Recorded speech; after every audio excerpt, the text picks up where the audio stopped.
Assalamualaikum warahmatullahi wabarakatuh. Alhamdulillahi wa kafa, wassalatu wassalamu ala rasulillahil mustafa wa ala alihi wa sahbihi ahlu tuqa wal wafa. Segala puji bagi Allah yang menciptakan kita penglihatan, pendengaran, dan mulut, Sang Arhamar Rahimin.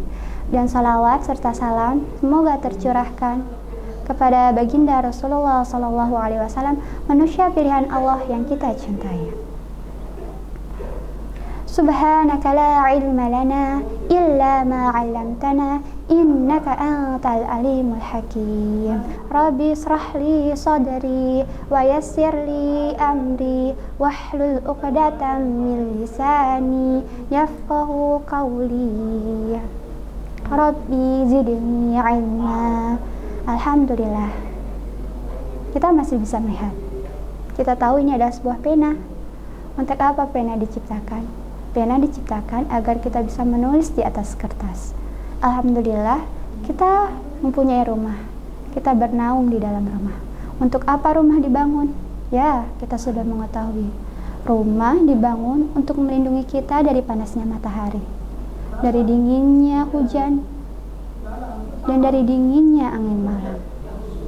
Masya Allah, ternyata segala sesuatu diciptakan, melainkan dia mempunyai tujuan. Hatta seekor kecoa yang mungkin banyak kaum hawa takuti, ternyata mempunyai peran besar dalam peredaran dunia, dalam rotasi peredaran dunia. Masya Allah, bukankah sama dengan kita? Apakah kita diciptakan hanya untuk makan dan tidur? Apakah kita diciptakan hanya untuk melewati malam dan siang begitu saja? Laisa, kata Allah, wa ma khalaqtul jinna wal insa illa liya'budun. Tidaklah kami menciptakan jin dan manusia melainkan hanya untuk beribadah kepada Allah. Masya Allah, tabarakallah. Jadi segala sesuatu yang kita lihat memiliki tujuan untuk apa dia ciptakan. Segala sesuatu yang kita lakukan bisa menjadi sebuah pahala ketika kita meniatkannya untuk Allah, ketika kita menjadikan Allah sebagai tujuan dalam hidup kita. Namun, bagaimana kita bisa menggapai level itu, sedangkan sholat saja terkadang begitu berat kita lakukan. Qobliyah dan badiyah sering terlewatkan.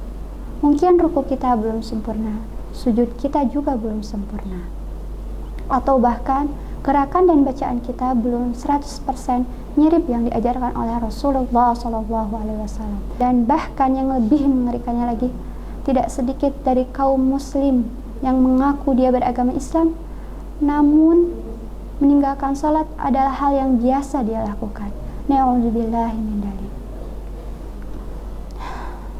Mungkin hati kita remuk atau hancur ketika melihat saudara kita, kerabat kita yang kita kenal, ketika Allah uji dia dengan kesempitan ekonomi. Ditambah lagi mungkin perangai suaminya yang kasar, ditambah lagi mungkin suaminya suka berjudi, ditambah lagi anak-anaknya yang banyak, yang mungkin kita lihat dia begitu lelah pagi, siang, sore, malam, hatinya dan pikirannya seolah-olah apa yang kita bisa bantu, kami akan bantu. Uang mungkin kita bisa bantu, tenaga mungkin bisa kita bantu, namun apalah kita daya seorang manusia yang kita terbatas oleh ruang dan waktu. Uang dan tenaga pun kita terbatas. Dan ternyata kesakitan itu hanyalah secuil dari apa yang kita rasakan ketika kita melihat saudara kita dilemparkan ke dalam api neraka karena tidak sholat. Bukan sudah cukup, saudaraku, rasa sakit yang kita rasakan, kecewa, ditinggal, pedih, kegelapan, sudah lelah kita rasakan. Jangan sampai kita merasakan kelelahan itu lagi di akhirat. Allah selalu memanggil kita untuk mendapatkan fauzan azima. Kata Allah, hayya 'alal shalah, hayya 'alal falah. Ayo kita salat, ayo kita menuju kepada kemenangan. Segala beban yang kita rasakan, segala rasa sakit, itu akan terasa mudah jika Allah membantu kita melalui hati kita. Karena awal dari segala permasalahan adalah dalam hati. Jika kita merasakannya dengan tenang, insya Allah tidak akan begitu berat kita rasakan. Terus bagaimana? Sholat. Sebagian dari kita sudah banyak meninggalkan sholat, dan bahkan sebagian kita ada seorang yang pencuri. Sebagian kita mungkin ada yang pernah berzina, dan sebagian dari kita mungkin sudah banyak berkata dusta. Tetaplah melakukan sholat, karena sesungguhnya inna sholata tanha anil fahsya'i wal munkar. Jika sholat kita baik, seorang pencuri akan meninggalkan curiannya. Dia akan berhenti dalam mencuri. Seorang yang berkata dusta, dia akan berhenti untuk berkata dustanya karena sholatnya. Karena dalam sholat Allah menunjukkan dia ke dalam jalan yang lurus.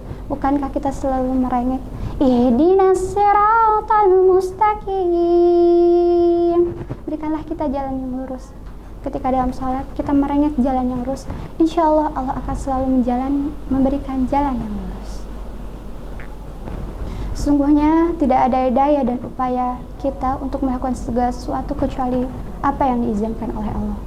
Maka sebab itu selayaknya dan sepantasnya dan seharusnya kita selalu merengek kepada Allah, meminta kepada Allah, ya Rahman, bantu kami lebih baik dalam salat kami.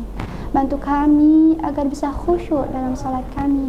Bantu kami agar bisa merasakan nikmatnya bersujud di hadapan-Mu. Bantu kami agar bisa merasakan nikmatnya berduaan bersamamu di tengah malam. Bantu kami agar bisa merasakan nikmatnya iman dan takwa.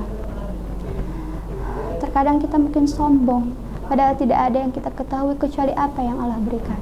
Terkadang mungkin kita riya, padahal kita hanyalah debu di hadapan Allah. Kita semua sama, manusia yang diciptakan dari tanah. Semoga Allah mengampuni kita, merahmati kita, dan memberi hidayah kepada diri kita. Subhana rabbika izzati amma yasifun, wa salamun alal mursalin, walhamdulillahi rabbil alamin. Semoga Allah membukakan pintu-pintu rahmat bagi kita. Wabillahi taufiq wal hidayah. Wassalamualaikum warahmatullahi wabarakatuh.